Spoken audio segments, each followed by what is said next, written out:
Class 12th का physical education में physiology and injuries in sports पूरी की पूरी एनसीईआरटी लाइन बाय लाइन हम देखने वाले हैं, बिना किसी चीज को मिस किए हुए एनसीईआरटी लाइन बाय लाइन लाई हूँ, इसलिए बस आप इस वीडियो को देख लीजिए। This video is enough for your board exam हो, स्कूल का एग्जाम हो, what ever exams it may be. तो चलिए शुरू करते हैं। अभी दीदी पढ़ाई में लगे अब सब इजी। अभी दीदी तैयारी हो ऐसी कि हो सक्सेस स्पीडी। तो देखिए यहाँ पर बात हो रही है फिजियोलॉजी और इंजरीज जो स्पोर्ट्स में होंगी, यानी स्पोर्ट्स खेलते दौरान कुछ तो इंजरीज वगैरह होने वाली है और क्या क्या फिजियोलॉजी की जरूरत पड़ेगी ये हम लोग जानने वाले हैं। एक ओवरव्यू दे दूं कि पूरे चैप्टर में क्या क्या पढ़ना है। तो सबसे पहले फिजियोलॉजिकल फैक्टर्स, जिससे कि एक फिजिकल फिटनेस को डिफाइन करने का। फिर यहाँ पर आता है इफेक्ट ऑफ एक्सरसाइज आपके मसल सिस्टम पे, जब आप एक्सरसाइज करते हैं तो क्या इफेक्ट डालता है। फिर कार्डियो रेस्पिरेटरी सिस्टम पे क्या आप जब एक्सरसाइज करते हैं तो इफेक्ट डालता है क्या। फिर फिजियोलॉजिकल चेंजेस होते हैं एजिंग के कारण, जैसे जैसे एज बढ़ती है। और फिर हम लोग स्पोर्ट्स इंजरीज पढ़ेंगे, जहां पर सॉफ्ट टिश्यूज में क्या इंजरीज आती हैं। यहाँ पर बोन और जॉइंट्स की इंजरीज के बारे में पढ़ेंगे, फ्रैक्चर्स वगैरह के बारे में पढ़ने वाले हैं। By the end of this video ये सब चीजें मैं आपको क्रिस्टल क्लियर कर दूंगी, ठीक है। तो चलिए सबसे पहले यहाँ बात आती है फिजियोलॉजिकल फैक्टर्स, जिससे कि यहाँ पर फिजिकल फिटनेस को कोई डिफाइन कर सके, यानी आप फिजिकल फिट हैं कि नहीं है ये डिफाइन करने के लिए कुछ फैक्टर्स हैं। बेसिकली एक्सरसाइज जो फिजियोलॉजी होता है, ये स्टडी ऑफ बॉडी का क्या रिस्पॉन्स होता है एक्सरसाइज के दौरान, यानी जब आप एक्सरसाइज करते हैं तो आपका बॉडी कैसे रिस्पॉन्ड करता है। देखिए जब आप एक्सरसाइज करते हैं ना, तो हमारे ह्यूमन बॉडी में मेजरली जब आप देखेंगे तो हमारे हड्डियां होती हैं, स्केलेटन होता है, मसल होता है, नर्व्स होते हैं, endocrine, cardiovascular, metabolic, respiratory, digestive, urinary और रिप्रोडक्टिव सिस्टम, ऑल दो सब मिला के हम लोग हमारे पास होता है। यही सब चीजें इफेक्ट होती है। कैसे? देखिए जब आप एक्सरसाइज करते हैं ना, तो सारे के सारे सिस्टम्स हमारे शरीर के जॉइंटली वर्क करते हैं, लेकिन रिस्पॉन्स इंडिपेंडेंटली होता है, यानी सबका अलग अलग रिस्पॉन्स है। नर्वस का अलग रिस्पॉन्स है, एंडोक्राइन सिस्टम का अलग रिस्पॉन्स है, कार्डियोवैस्कुलर सिस्टम का अलग रिस्पॉन्स है, लेकिन साथ मिलके तो काम कर रहे हैं ना। वही बोल रहा है कि सारे सिस्टम हमारे शरीर के वर्क तो जॉइंटली करते हैं, लेकिन रिस्पॉन्स इंडिपेंडेंटली करते हैं, याद रखिएगा। ओके नाउ यहाँ मेटाबॉलिक जो सिस्टम होता है वो प्रोड्यूस करता है एनर्जी। देखिए हमारा एक मेटाबॉलिक सिस्टम होता है, वो क्या करेगा, ये मेटाबॉलिक सिस्टम वाला एनर्जी प्रोड्यूस करेगा। कार्डियोवैस्कुलर जो सिस्टम होता है वो क्या करेगा, वो सर्कुलेशन, ऑक्सीजन का ट्रांसपोर्ट हो गया, एनर्जी टू मसल और वेस्ट प्रोडक्ट्स का मसल से ले जाएगा किडनी तक, ये काम हो जाएगा कार्डियोवैस्कुलर सिस्टम का। अब रेस्पिरेटरी सिस्टम का क्या काम रहेगा, जब आप एक्सरसाइज करेंगे तो आपको ऑक्सीजन की जरूरत पड़ेगी, तो ये रेस्पिरेशन वाला डिफ्यूज करेगा oxygen to lungs and muscle tissue से कार्बन डाइऑक्साइड को रिमूव करेगा। न्यूरोमस्कुलर और स्केलेटन का क्या काम रहेगा, यहाँ मसल, आप एक्सरसाइज करेगा तो आपके मसल्स कॉन्ट्रैक्ट वगैरह होंगे, तो इसमें न्यूरोमस्कुलर वाली चीजें काम आएंगी। एंड न्यूरो एंडोक्राइन और इम्यून सिस्टम का क्या काम रहेगा, यहाँ होम्योस्टैसिस आपके बॉडी में मेंटेन करके ये रखेगा। अब फिटनेस को डेवलप करने के लिए ये डिफरेंट डिफरेंट कंपोनेंट्स जो भी मैंने बताया, एक मेटाबॉलिक सिस्टम है, कार्डियोवैस्कुलर सिस्टम है, न्यूरोमस्कुलर है, ये न्यूरो एंडोक्राइन हो गया, इम्यून सिस्टम, सबको अलग अलग फिटनेस होगी। इन सबकी फिटनेस को डिफरेंट डिफरेंट एक्सरसाइजेस से आप ठीक कर सकते हैं, डिफरेंट इंटेंसिटी और डिफरेंट वॉल्यूम के थ्रू। ओके नाउ सबसे पहले स्केलेटल मसल फैक्टर के बारे में हम जानने वाले। तो देखिए स्केलेटल जो मसल्स होते हैं वो मसल फाइबर्स जो होते हैं ना, उनसे बने होते हैं। जो मसल फाइबर्स भी दो तरीके के होते हैं, एक होता है स्लो ट्विच फाइबर या टाइप 1 फाइबर इसको कहते हैं, और दूसरा होता है फास्ट ट्विच फाइबर या टाइप 2 फाइबर इसको कहते हैं। ये डिपेंडेंट होते हैं जेनेटिक्स, हार्मोन्स और क्या क्या आप हैबिट्स एक्सरसाइज के उस पे डिपेंडेंट होते हैं। देखिए अभी हम पढ़ेंगे कि कौन सा स्लो ट्विच का क्या काम होता है और फास्ट ट्विच वाले फाइबर्स होते हैं उनका काम क्या होता है। यहाँ एक बात याद रखिए कि जो फाइबर्स इन मसल्स में होता है ये डोमिनेंट रोल प्ले करते हैं कि आपका स्ट्रेंथ कितना होगा, आप कितनी देर तक, एंड्योरेंस कितना होगा और कितनी स्पीड में आप क्या परफॉर्मेंस कर पाएंगे। यहाँ पर जो स्केलेटल मसल्स होती है उनकी 4 प्रॉपर्टीज क्या है, ये कॉन्ट्रैक्ट हो सकते हैं, एक्साइटेबिलिटी होती है, एक्सटेंसिबिलिटी होती है और इलास्टिसिटी होती है। ये जो कैरेक्टरिस्टिक्स हमारे मसल्स में प्रेजेंट होते हैं यही डिफाइन करते हैं कि आप फिट है कि नहीं, ठीक है। तो जो स्लो ट्विच फाइबर्स होते हैं ना, इसको क्या बोलते हैं, टाइप 1 फाइबर बोलते हैं या फिर स्लो ऑक्सीडेटिव फाइबर कहते हैं।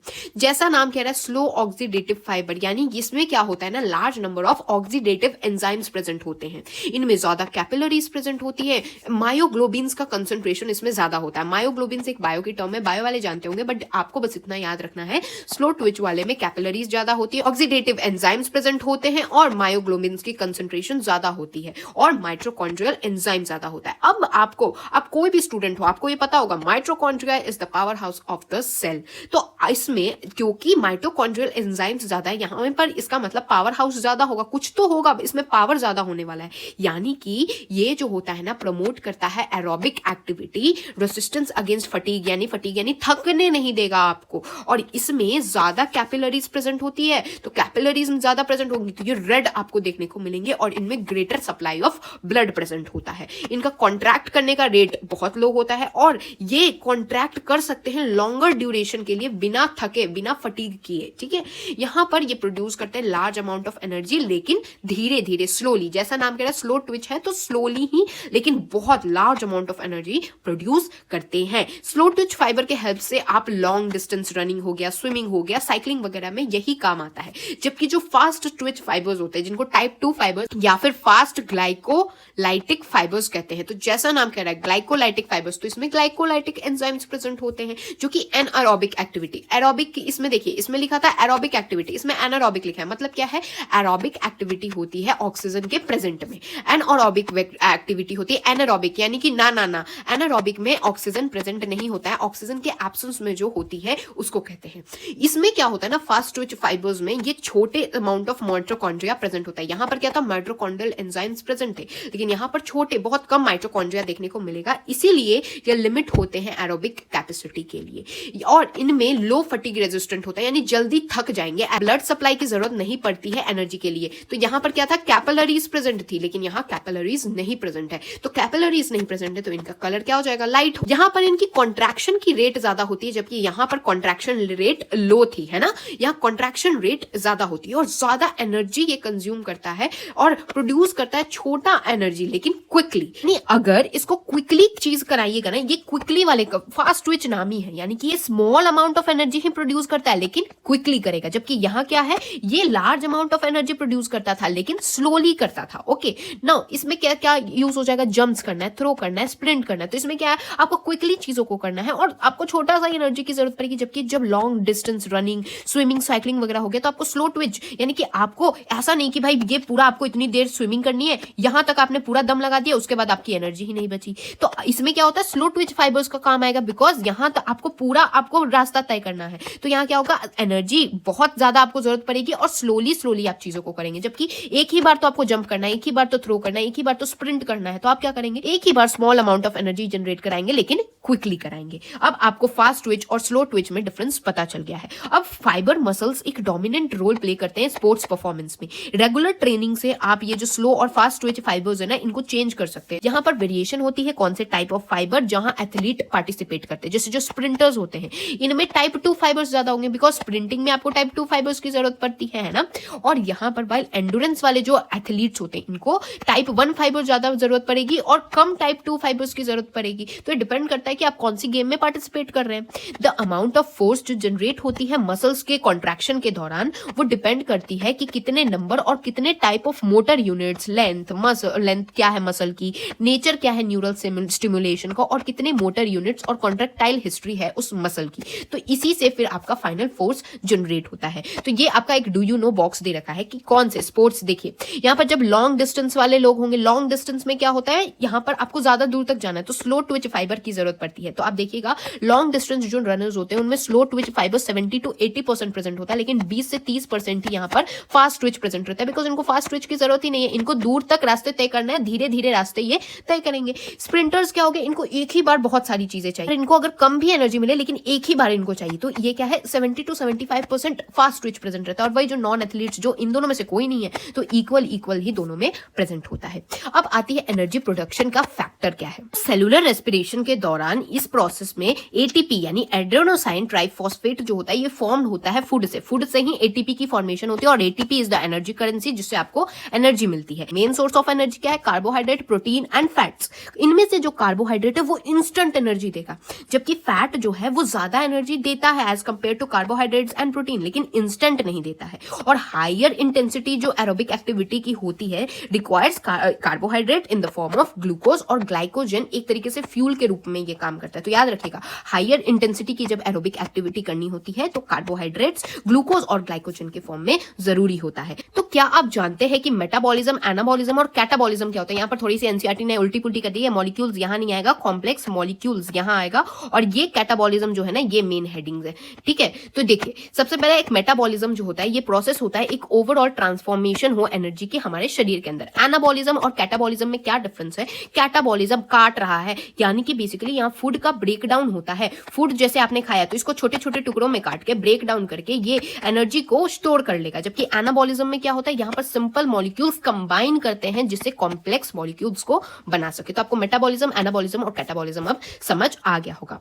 यहाँ पर अब देखिए कार्बोहाइड्रेट्स जो होता है एक तरीके से फ्यूल का काम करता है जब आप शॉर्ट ड्यूरेशन की एक्सरसाइजेस कर रहे हैं, जबकि जो फैट्स होता है ये यूटिलाइज होता है जब आप लॉन्ग ड्यूरेशन की एक्सरसाइज कर रहे हैं। और प्रोटीन्स जो होते हैं वो स्मॉल लेकिन एक इंपॉर्टेंट पोर्शन होते हैं नरिशमेंट के लिए। नरिशमेंट में आपको प्रोटीन्स का काम आता है। बेसिकली यहाँ पर अगर आप देखेंगे तो 3 एनर्जी सिस्टम हमारे बॉडी में वर्क करती है। एक होता है एटीपी सीपी जिसको क्या बोलते हैं, क्रिएटिन फॉस्फेट सिस्टम। एक काम करती है एनारोबिक सिस्टम और एक काम करती है एरोबिक सिस्टम। एरोबिक यानी कि ऑक्सीजन के प्रेजेंस में, एनारोबिक यानी ऑक्सीजन के एब्सेंस में, और एक ये हम पढ़ेंगे एटीपी सीपी क्या सिस्टम होता है। जो एटीपी सीपी सिस्टम होता है ना, ये एनर्जी प्रोवाइड करती है अगर वर्क जो है वो कितना है, लेस देन 10 सेकंड का अगर काम है तो ये एनर्जी प्रोवाइड करेगी।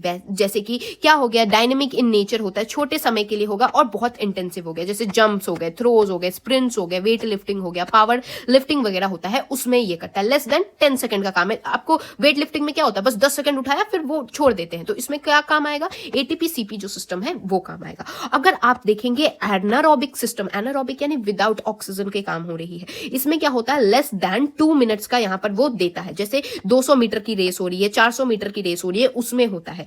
और जो एरोबिक सिस्टम होता है, एरोबिक सिस्टम प्रोवाइड करता है एनर्जी लॉन्ग ड्यूरेशन एक्टिविटी, जैसे मैराथन्स हो गए, फुटबॉल, हॉकी, ये लंबे लंबे मैचेस चलते तो इनमें ये काम करता है। अगर आप ध्यान देंगे तो एरोबिक और जो एनारोबिक है ये दोनों ही साइमल्टेनियसली वर्क करते हैं। लेकिन यहाँ कौन सा सिस्टम प्रीडोमिनेंटली डिपेंड करता है, कौन सा वर्क करेगा, वो कितनी ड्यूरेशन की है, कितनी इंटेंसिटी की, कितनी देर तक है, short term, nutritional status, proportion कितना है मसल फाइबर का, उस पर डिपेंड करता है। तो ये हो गए कि किस तरीके से 3 सिस्टम्स हमारी बॉडी में चलते हैं। अगर लेस देन 10 सेकंड का काम है तो एटीपी सीपी वाला सिस्टम चलता है। अगर लेस देन 2 मिनट्स का काम है तो एनारोबिक चलता है। और एरोबिक कब चलता है, जब लॉन्ग ड्यूरेशन वर्क होती है। एनारोबिक और एरोबिक जो होता है ये दोनों ही साथ काम करता है, लेकिन डिपेंड करता है कि कौन सी कितने इंटेंसिटी की आप एक्सरसाइज वगैरह कितनी देर तक कर रहे हैं, उस पर डिपेंड करता है। अब यहां तक हमने क्या पढ़ लिया, यहां तक हमने ये वाला एनर्जी प्रोडक्शन फैक्टर पढ़ लिया है। तो हमने क्या क्या अभी तक पढ़ा, स्केलेटन वाला पढ़ लिया, एनर्जी प्रोडक्शन वाला पढ़ लिया। अब हम क्या शुरू करेंगे, कार्डियो रेस्पिरेटरी क्या फैक्टर होता है। तो देखिए कार्डियो रेस्पिरेटरी सिस्टम का मतलब होता है रेस्पिरेशन और कार्डियोवैस्कुलर चीजों को जब आप कंबाइन करेंगे,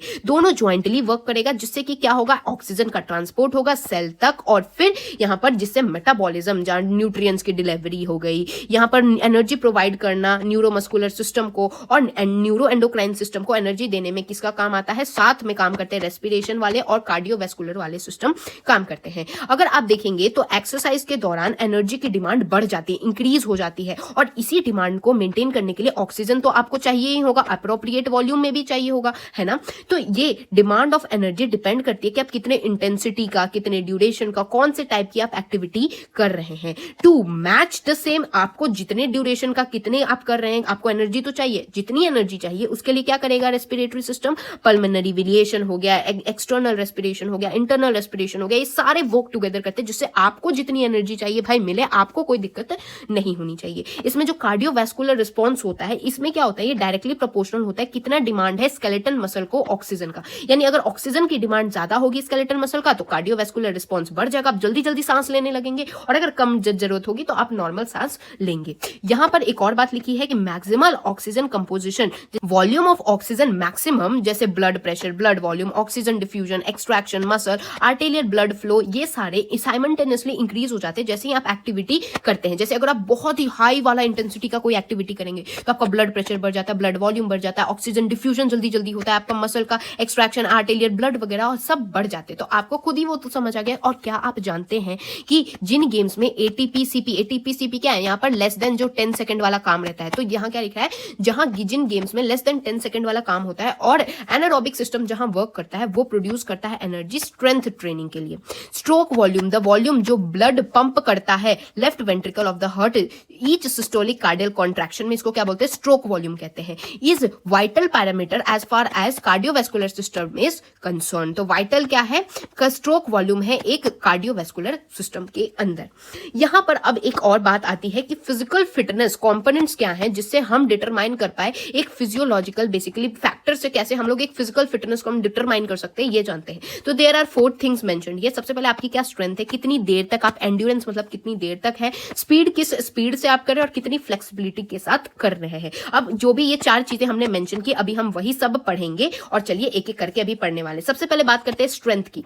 स्ट्रेंथ का मतलब होता है कि आपके शरीर में कितनी एबिलिटी है कि आप रेसिस्टेंस के खिलाफ यहाँ सब टाइप्स जैसे maximum strength, explosive strength, strength, endurance वगैरह, बिल्कुल कैसे स्ट्रेंथ का मतलब कि आप कितनी ताकत से कोई चीज कर रहे हैं। डिफरेंट स्पोर्ट्स में आपको डिफरेंट एनर्जी स्ट्रेंथ की जरूरत पड़ेगी, किसी में ताकत कम लगती है, किसी में ताकत ज्यादा लगती है। अकॉर्डिंग टू उसी तरीके से स्लो ट्विच फाइबर्स और फास्ट ट्विच फाइबर्स की नीड होती है। जनरली सारे स्ट्रेंथ रिलेटेड स्पोर्ट्स जो होते हैं ना, उसमें सडन बर्स्ट ऑफ एनर्जी जरूरी होती है। अगर आप ध्यान देंगे तो सारे में बिल्कुल अचानक से आपको एनर्जी की जरूरत पड़ती है। हाई परसेंटेज ऑफ आपको फास्ट ट्विच फाइबर्स की जरूरत पड़ती है जनरली स्पोर्ट्स में, अगर आप देखें तो।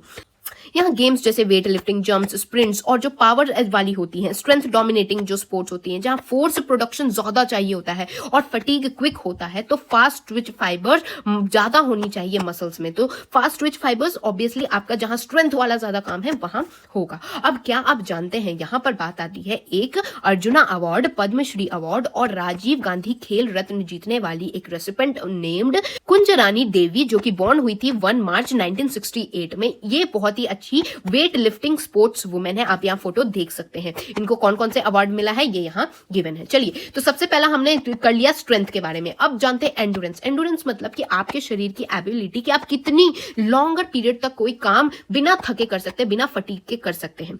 एंडोरेंस वेरी करता है। एक अगर आप ब्रिस्क वॉक करेंगे और रनिंग करेंगे एक मैराथन में, तो डिफरेंट आप कितनी देर तक कर पाएंगे। देखिए, आराम से वॉक कर रहे हैं तो आप 1 घंटे तक भी वॉक कर सकते हैं, लेकिन अगर आप रनिंग कर रहे हैं तो क्या पता 30 मिनट ही कर पाए, है ना।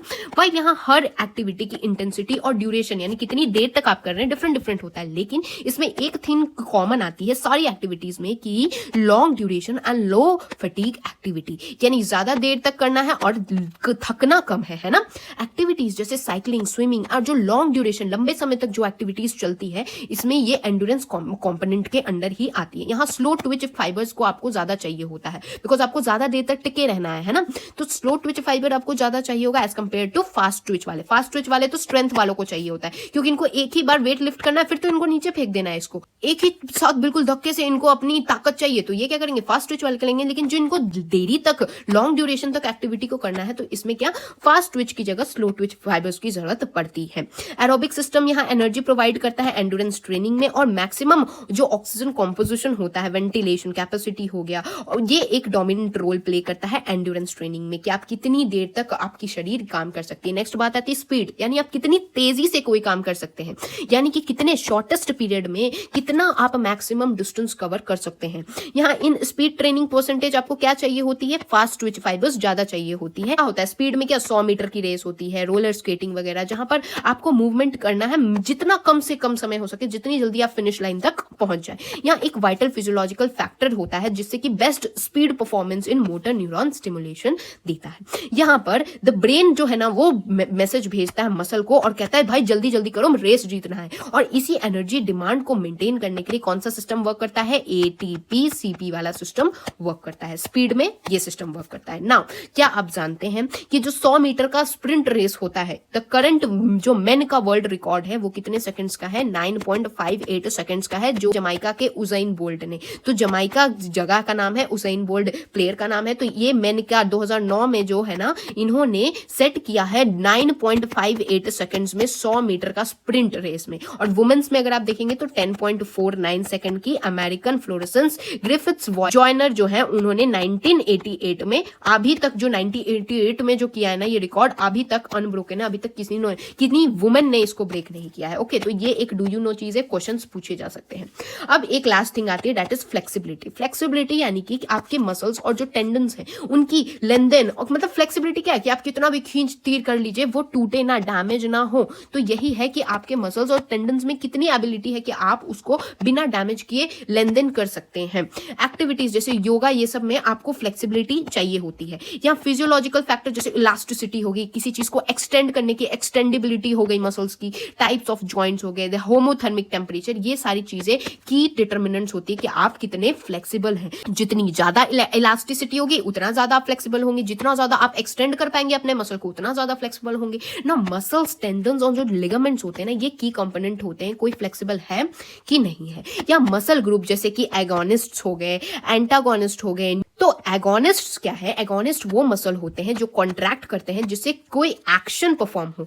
एंटागोनिस्ट क्या है? ये मसल वो हैं जो अपोज करते हैं प्राइम मूवर्स को और दे रिलैक्स एंड लेंथन करते हैं प्रोग्रेसिवली, जिससे कि यहाँ एगोनिस्ट मूव करता है। सिनर्जिस्ट्स क्या होते हैं? ये वो मसल होते हैं जो वर्क टुगेदर करते हैं एक क्लोज कोऑपरेशन में, जिससे कि आइदर कॉन्ट्रैक्ट करेंगे या रिलैक्स करेंगे, जिससे एक्शन मॉडिफाई होगी, है ना। सिनर्जिस्ट्स में क्या होता है? जैसे कॉन्जॉइंट हो गया, न्यूट्रलाइजर्स हो गया, स्टेबलाइजर्स मसल इसी के अंदर आते हैं। नाउ अब आता है एक डू यू नो कि एरोबिक एक्टिविटी क्या होता है, एनारोबिक क्या होता है। इतनी देर से पढ़ रहे थे, थोड़ा सा यहाँ ये बता रहा है कि एरोबिक वो टाइप ऑफ कार्डियोवैस्कुलर होता है जहां पर एक्टिविटी जैसे brisk walking, swimming, running, cycling, जहां पर इसको क्या बोलते हैं? कार्डियो करने जा रहा हूं मैं, ऐसे अपने जिम बॉयज को सुना होगा, कार्डियो करने जा रहा हूं, उसमें ये सब चीजें आती है। यहाँ पर इसका मतलब होता है विथ ऑक्सीजन। मैंने आपको बताया ना, ऑक्सीजन के साथ जो एक्सरसाइजेस हो रही है वो होती है एरोबिक एक्सरसाइजेस। यहाँ पर क्या होता है? आपका ब्रीदिंग और हार्ट रेट बढ़ जाता है। अब आप बोलेंगे एनारोबिक में क्या बिना ऑक्सीजन के कर रहे हैं, नाक बंद करके कर ले रहे हैं एक्सरसाइज? नहीं, यहाँ पर क्या होता है ना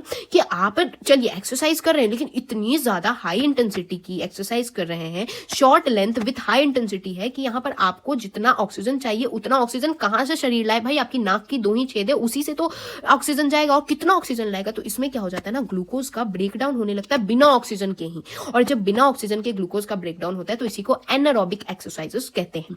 यहाँ पर लॉट ऑफ एनर्जी रिलीज होती है एक शॉर्ट पीरियड ऑफ टाइम में, और यहाँ पर ऑक्सीजन की जो डिमांड होती है वो पूरी कर दी जाती है। एटीपी क्या है? फुल फॉर्म है एडेनोसाइन ट्राइफॉस्फेट। ये एक कॉम्प्लेक्स ऑर्गेनिक केमिकल है जो प्रोवाइड करता है energy many processes in living cells में, जैसे नर्व इंपल्स का प्रोपगेशन हो गया, मसल कॉन्ट्रैक्शन या केमिकल सिंथेसिस के लिए। एटीपी पीसीआर क्या है? तो एटीपी पीसीआर एक इंटरमीडिएट एनर्जी सिस्टम है, फॉस्फेजन सिस्टम है, मेंस एनर्जी प्रोवाइडर होती है हाई इंटेंसिटी एक्सरसाइजेस को ऑफ शॉर्ट ड्यूरेशन अगर 10 सेकंड तक की होती है, जैसे वेट लिफ्टिंग हो गया, सिंगिंग ऑफ गोल्फ क्लब हो गया, डूइंग पुशअप्स और जो थ्रोइंग हैमर्स वगैरह में ये वाली एनर्जी का काम आता है। मायोग्लोबिन क्या होता है? मायोग्लोबिन बेसिकली एक आयरन कंटेनिंग प्रोटीन का पिगमेंट होता है मसल के अंदर, जो कि हीमोग्लोबिन माइटोकॉन्ड्रिया के सिमिलर ही होता है, and various rounds and long circular organelles of most और यूकैरियोटिक, जो कि न्यूक्लियस के आउटसाइड फाउंड आउट करते हैं। ये प्रोड्यूस करते हैं energy for the cell through cellular respiration, और ये इनमें फैट्स, प्रोटीन्स और एंजाइम्स की मात्रा मायोग्लोबिन्स में पाई जाती है। That is a biology term.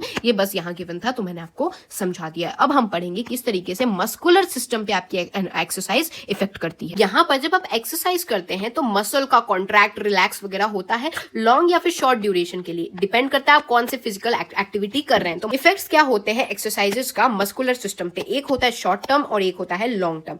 Short term में देखिएगा तो जब आप एक्सरसाइज करेंगे तो आपका ब्लड सप्लाई बढ़ जाएगा, आपके मसल का टेम्परेचर बढ़ जाता है, गर्म गर्म हो जाता है, इंक्रीज कर देता है मसल फ्लेक्सिबिलिटी को। यहाँ लैक्टेट की बेसिकली एक्यूमुलेशन होती है, क्रैम्प्स वगैरह क्यों पड़ जाते हैं? इसी लैक्टिक एसिड एक होता है उसकी एक्यूमुलेशन से भी बढ़ता है। और माइक्रो टीयर जो मसल फाइबर्स होते हैं ना उनमें माइक्रो टीयर, शॉर्ट, ये क्या है? शॉर्ट टर्म चीजें हैं, बाद में ठीक हो जाता है। फिर लॉन्ग टर्म चीजें क्या हो गई? जैसे कि हाइपरट्रॉफी हो गई मसल की, यहाँ पर स्ट्रेंथन कर देता है लिगामेंट्स और टेंडन्स, ये इंक्रीज कर देता है size of number of mitochondria, बड़ा हो जाता है। तो आपको mitochondria is the energy basically power house of the cell, तो आपका वो क्या हो जाता है? स्टेमिना वगैरह बढ़ जाता है। जैसे जैसे अगर आप एक्सरसाइज ज्यादा देर तो करते हैं, इंक्रीज हो जाता है मायोग्लोबिन का स्टोरेज, इंक्रीज कर देता है ग्लाइकोजन का स्टोरेज, इंक्रीज कर देता है ऑक्सीडेशन और मेटाबॉलिज्म, और इंक्रीज कर देता है लैक्टेट एसिड टॉलरेंस, यानी आपको क्रैम्प्स उतने पड़ेंगे भी तो आपको उतना दर्द नहीं होगा, है ना। तो ये क्या है? लॉन्ग टर्म इफेक्ट है, ये है शॉर्ट टर्म इफेक्ट। इसको अभी हम लोग डिटेल में सब चीजों को पढ़ने वाले। तो सबसे पहले जानते हैं शॉर्ट टर्म इफेक्ट क्या क्या है।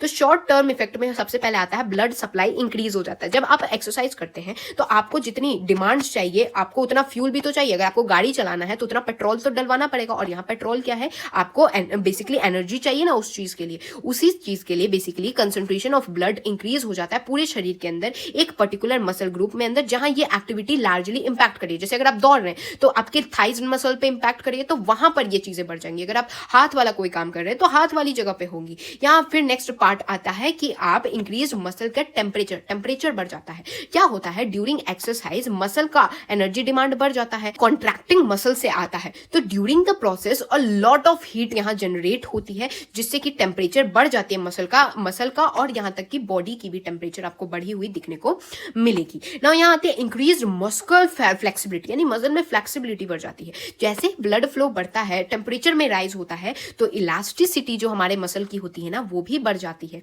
यहाँ स्ट्रेचिंग हो गई, मोबिलिटी की जो एक्सरसाइजेस वगैरह होती हैं ये इंपॉर्टेंट रोल प्ले करती है ये मसल फ्लेक्सिबिलिटी को बढ़ाने की। फिर आता है ऑक्यूमुलेशन ऑफ लैक्टेट।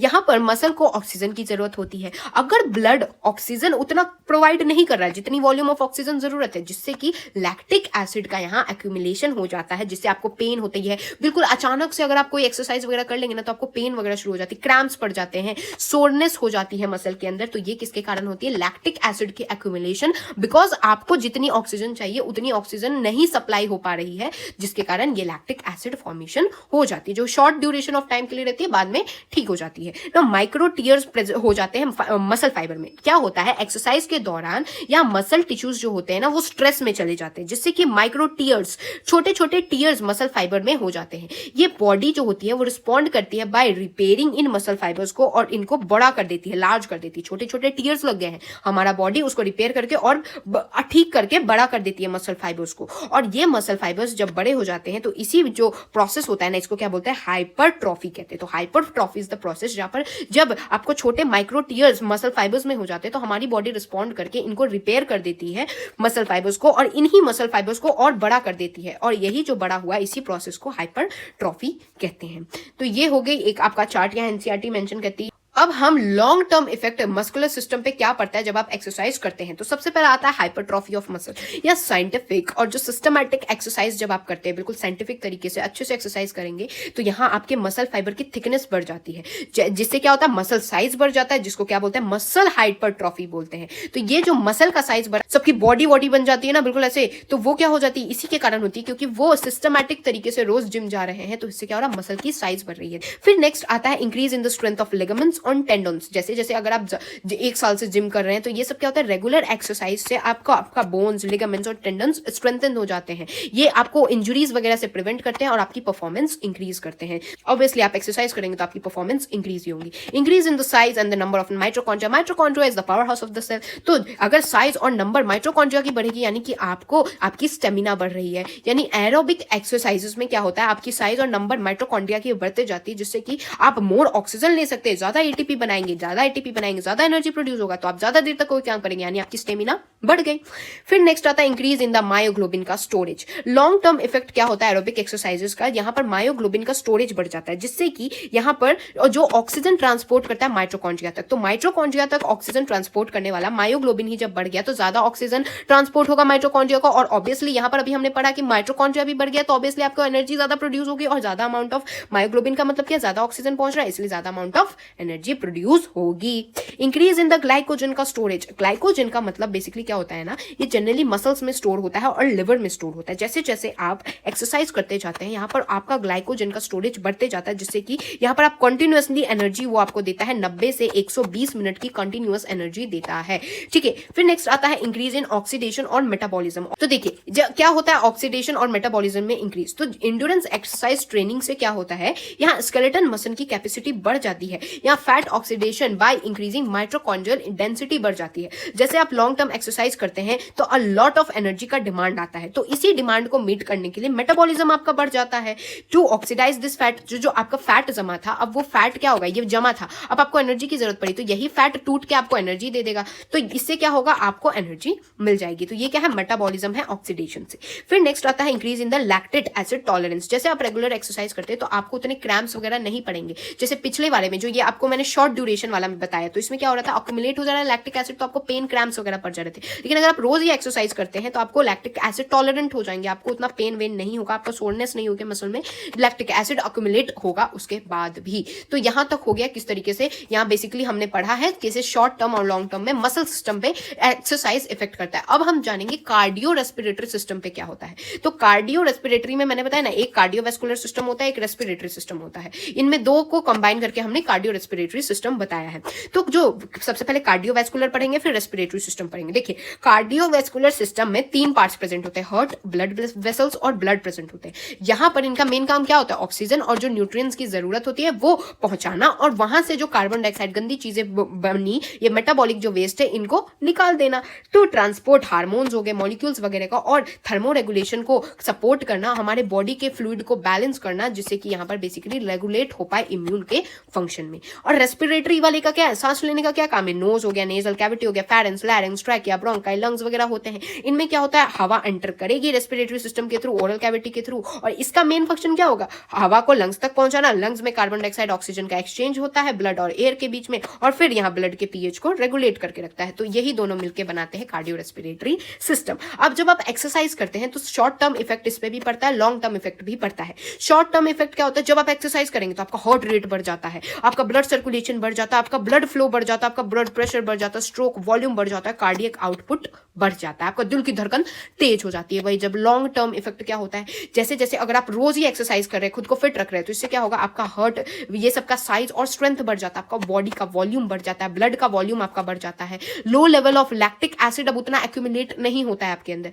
हार्ट रेट जो होता है ना, जो रेस्टिंग हार्ट रेट होता है, जब हार्ट रेस्ट करता है ना, वो समय कम हो जाता है, जिससे कि ज्यादा देर हार्ट काम कर रहा है, यानी आपको ज्यादा चीजें मिल रही है, नॉर्मल ब्लड प्रेशर हो जाता है, और यहाँ स्ट्रोक वॉल्यूम और कार्डियक आउटपुट बढ़ जाता है, कैपिलरीज नेटवर्क भी बढ़ जाती है। तो ये क्या हो गया, लॉन्ग टर्म इफेक्ट होता है। चलिए इसको अब एक एक करके पढ़ते हैं। सबसे पहले शॉर्ट टर्म वाले पढ़ेंगे and then will read about the long term. Cardiovascular जो सिस्टम होता है उसमें शॉर्ट टर्म इफेक्ट सोचिए, जब आप एक्सरसाइज करते हैं तो आपका हार्ट रेट बढ़ जाता है, या एक्सरसाइज के कारण आपका बॉडी वर्क हार्डर हो जाता है, इसलिए मसल को ज्यादा ऑक्सीजन की जरूरत पड़ती है, ज्यादा ऑक्सीजन की जरूरत पड़ती है। जो ये सडन इंक्रीज होता है ना, इसको मीट करने के लिए ब्लड सर्कुलेशन बढ़ जाता है, जिससे कि यहाँ पर हार्ट बीट आपकी बढ़ जाती है, जल्दी जल्दी हार्ट पंप करने लगता है। फिर आता है increase in the blood circulation, क्योंकि अभी ब्लड सर्कुलेशन आपको चाहिए, जैसे ही हार्ट रेट बढ़ेगा यानी ब्लड सर्कुलेशन भी ऑटोमेटिकली बढ़ जाता है, जिससे कि मसल को ज्यादा ऑक्सीजन डिलीवर हो सके, जिससे कि यहाँ ब्लड इंक्रीज हो जाता है, टिश्यू और ऑर्गन्स तक जो पहुंचता है। इंक्रीज्ड एंड्योरेंस एक्सरसाइजेस से क्या होता है ना, इंक्रीज हो जाता है सिस्टोलिक ब्लड प्रेशर, इससे एंड्योरेंस बढ़ेगा। आप ज्यादा देर तक कोई चीज को कर रहे हैं तो इससे क्या होगा, आपकी एनर्जी की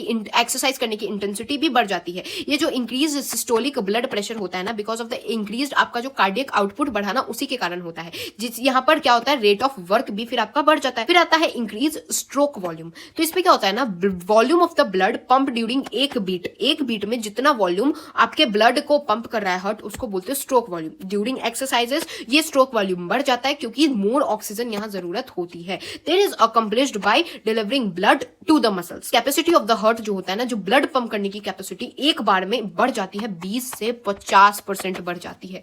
तो ये हो गया किस तरीके से स्ट्रोक वॉल्यूम बढ़ गया। अब यहाँ देखिए increase cardiac output. Cardiac output का मतलब होता है कितना ब्लड पंप आउट हो रहा है हर वेंट्रिकल का 1 मिनट के अंदर हार्ट से।